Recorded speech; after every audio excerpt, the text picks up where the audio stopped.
الذي فيه الظلمات الثلاث. الظلمة الأولى ألا وهي ظلمة الرحم، الظلام الثاني ألا وهي ظلمة المشيمة، بعد الظلمة الثالثة ألا وهي ظلمة البطن. شوف هذا الإنسان مع ما يعيش بظلمات ثلاث إلا أنه كان يشعر بالأمان والإطمئنان. ليش؟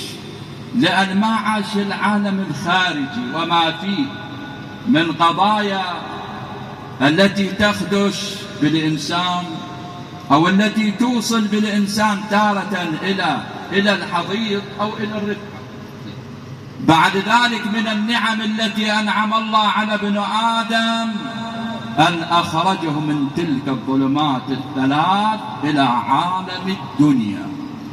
شوف لاحظ عندما يستقبل عالم الدنيا بالنفس الأول يجهش بالبكاء. ليش؟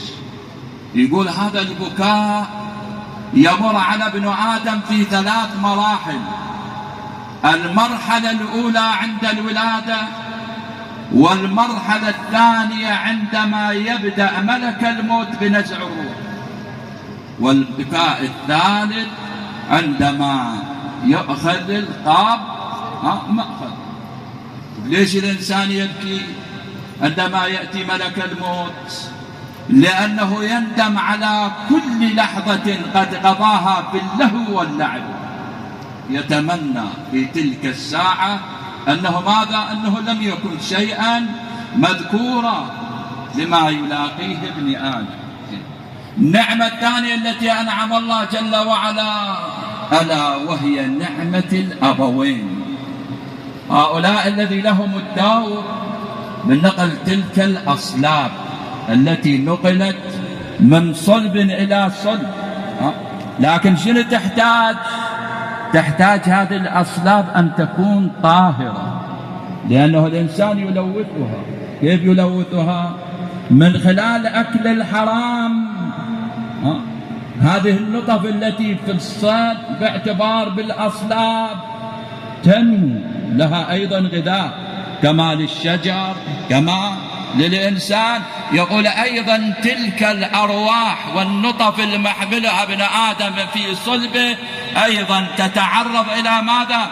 تتعرض إلى هذه الأمور، وهو يشوفها ماذا؟ أنه تتلوث من خلال الأكل الحرام الذي يأكله ابن آدم. شوف هذه النطفة التي تتكون في أول يوم من ماذا؟ تتكون قبل مواقعة المرأة من ذلك الطعام الذي تناول. شوف من وين تناول هذا الطعام؟ من حلال من حرام. شوف هذه هنا لاحظ بعد ذلك لما تنشأ هذه النطفة شنو يكون كيني؟ يقول النعمة الثانية ألا وهي النعمة حنان الأم. شوف هذه الأم كم تبذل في حالة الطال. يقول علماء الطب عندما يبدأ الطلق على المرأة كأنها تعاني بكل طلقة يحدث منها ما يعادل ألم 360 كسر عظم في جسد ابن آدم. لكنه مع الأسف لاحظ هذا الإنسان التي هذه الأم التي تبذل وترعاه وما تشمئز نفسها منه، لكن عندما تقع الأم بعد ذلك لاحظ الولد ماذا؟ يشمئز من أول ليلة منها. هذا إذا ما ذبها وين يذبها الآن؟ شوف لاحظ مع الأسف قاموا يذبون الأمهات والآباء، يشيله يذبه بالشارع. وإذا أصابه المرض أول أسبوع عزيز بعد ذلك تجد الناس قد نسيت من فلان صاب المرض وانتهى. إذا بعد من النعم التي أنعم الله على ابن آدم ألا وهي نعمة ماذا؟ نعمة الإيمان. شوف هذا الإنسان عندما يولد في مكان فإذا وعى ونظر الأبوين في أي مكان إذا كان في مكان تعج فيه الأوثان والأصنام والشرك وتلك العبادات الوثنية، لكن يجد وإذا بالأبوين قد أنعم الله عليهم بدين الإسلام، هذا كن يحمد الله ويشكره، لأنهم ما ولد في ذلك المكان، وإلا أصبح من ماذا؟ أصبح من أهل جهنم. يجيك اليوم مثلا شخص يقول أو هذه بالإرادة، يعني من عالم المثال، أم أن الإنسان مجبور على ذلك بالوجود؟ لا، يقول المؤرخ بالنسبة من عالم البداء يقول هذا الإنسان هو مخير للوجود، ولذلك الله جل وعلا ما عنده عبث حاشاه. لاحظ هذا الإنسان يختار المكان ويختار العمر ويختار الصورة ويختار ماذا أيضا؟ يختار المادة التي فيه، يعني البشرة التي تكون. ولذلك يوم من الأيام النبي صلى الله عليه وآله جاء رجل إليه قال يا رسول الله نحن جميعنا نحمل البشرة البيضاء، وهذا الذي ولد شديد السمر، ما عندنا احنا واحد أرحامنا أسود. تبسم النبي قال اعلم إن المولود قبل أن تضع عبار النطفة قبل أن تلج فيها الروح تختار صورة من صور أجدادها الذين سبقوا. يعني تعرض عليها الصور يقولوا له بأي صورة. لذلك لاحظ كثير من تجد يشبه أباه، يشبه الجد، يشبه الخال، يشبه العم، أو تارة يأخذ حتى الأغلب من ملامح الأم. هذا شنو؟ يقول هذا الإنسان هو الذي يختار. كذلك يختار العمر، منهم ساعة واحدة يقول له إلهي مجرد أن أكون أتلج الروح في ذلك البدن أن تقبض. وشوف لاحظ مثلا هذا الطفل في 6 أشهر 5 أشهر في بطن الأم، وإذا تليه الوفاة. لا، إنسان ما أن تلده الأم بعد صراع وحمل مدة ساعة واحدة وإذا به يفارق الدنيا. منهم لا يختار العمر، ومنهم من ماذا؟ أن يرد إلى أرذل العمر. زين هذه الأعمار ممكن أن الإنسان أن يقصرها ويطيلها. نعم، شوف الإمام الصادق عليه السلام ماذا يقول هذا الإنسان إذا كفر بالله أو بنعم الله. كيف ذلك؟ يعني تقول كفر بنعم الله. أبسط اليوم واحد يجي يقول الله شو مطين؟ شنو المطينية؟ هذا يقول هذا من حيث كفر، ولكن من حيث لا يدري. وإلا لو أعد النعم التي أنعم الله بها عليه لما أحصى.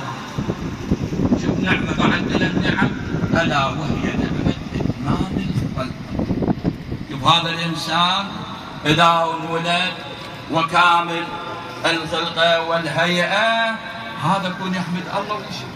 وإلا يجي غيره تشوفه مثلا مبتلى بالأمراض الوراثية، مبتلى بالأمراض الجينية، مبتلى باعتبار بالتشوه، فهذا ينظر إلى غيره فيحمد الله جل وعلا على نعمة ذلك الكمال الذي في ذلك الجسد. إذن من النعم على ابن آدم ألا وهي نعمة العافية. شوف لاحظ ماذا يقول؟ من عافاك أغناك. وهذا أحدهم شو يقول؟ يقول لقد كنت أنا والعافية أبحث عن المال، وأصبحت اليوم أنا والمال أبحث عن العافية. لكن يقول هيهات أن يصلح العطار ما أفسده. وكان جالس مروان قال لا نريد منك إلا كلمة واحدة. شوف كلمة واحدة، ما عندنا شيء وياك، وتروح حال سبيلك معزز مكرم ولك المكانة قال اعلم ما عيسى إلا كلمة، وما الكفر والإيمان إلا كلمة. قال وتريد مني كلمة واحدة؟ نصبر ويصبحون. فالإنسان من خلال كلمة واحدة يهبط كل عمله، يذهب هباء منثورا. هاي الكلمة التي ينطقها لقوله وما يلفظ من قول إلا لديه رقيب وعتيد. بعد ألا وهي نعمة اليدين. شوف هذه اليد التي بها ابن آدم إما يجعلها للدعاء والتضرع إلى الله، وإما أن يجعلها ليبطش بها بالخلق، يأخذ بها يمينا شمالا. لاحظ ولذلك من الظالمين الذي يؤتى بهم يوم القيامة ألا من ضرب بصفعة. شوف هاي الصفعة شنو دي؟ ياخذها ابن آدم. إذا صفع إنسان بها أوقفه الله جل وعلا 1000 عام حتى إن يبرأ له ذلك الرجل أو المرأة. هذا الإنسان، هذه اليد. لاحظ تلك اليد التي تقف في سبيل الله، أن تجاهد في سبيل الله. لاحظ من خلال هذه اليد لا وهو الموقف، لأن الموقف الذي يقفه الإنسان هو الذي يجعله إما من أهل الجنة وأما من أهل النار. أفلح من صلى. أبي الفضل العباس. لاحظ هذه الشخصية. ينادي شمر ابن ذي الجوشن أين بنو أختنا؟ أين العباس وإخوته؟ وإذا به طقطق رأسه أمام الحسين. قال أخي أبا الفضل أجبه وإن كان فاسقا، أجب. شوف ايش يريد هذا. لكن خجل العباس عندما نعته أين ابن أختنا. اتجه قمر العشيرة مع بعض من الفرسان. قال ما تريد يا هذا؟ قال هذا كتاب الأمير قد وصل إلينا يعطيك الأمان أنت وإخوتك، ويعطي الأمرة الجيش إليك. قال وابن رسول الله؟ قال لا أمان له. قال خسئت وبئست وخسرت، تعطينا الأمان ولا أمان لابن رسول الله؟ لا والله لن يكون ذلك أبدا. وإذا بالحوراء زينب تنظر إلى هذا المنظر، يقول تغير لونها. هؤلاء ماذا أرادوا؟ تخشى أن يترك الحسين عند الوثبة. وإذا به عاد سلم على الحسين وأخبره بما فعل هؤلاء وبما جاءوا به. لكن لاحظ أبي الفضل يوم 7 من المحرم عندما طوقوا ذلك النهر وقطعوا الماء على الحسين، وإذا ببنات رسول الله لك العهد أبا الفضل. لقد وقفت يوم المشرعة عندما وقفت في صفين، عندما قطع معاوية الماء على أمير المؤمنين، ووقفت ذلك الموقف وأزحت ذلك الجيش وجئت بالماء. هلا سقيتنا اليوم أبا الفضل؟ يقول وإذا به أخذ السقاء ومعه بعض من الجيش واتجه إلى المشرعة. لكن ذلك اليوم أي معركة حدثت؟ وهذا التاريخ ما يذكر. يقول المؤرخون عندما اتجه يوم 7 من المحرم كانت معركة عظيمة هو وعلي الأكبر، حتى أحدث فيهم ما منه ضج جيش عمر بن سعد. ذلك طلب المدد. أي المدد؟ ألا وهو جيش بني الأصفر، لأن جيش بني الأصفر والروم كانوا يحيطون على مشارف النواويس. وإذا بهم أقبلوا، قال لهم هذول بالنسبة هنا ما يقدرون عليهم. وبالفعل لكن يوم 10 من المحرم عندما قتل الأنصار وقتل بني هاشم ولم يبقى إلا الحسين وأخيه قمر العشيرة.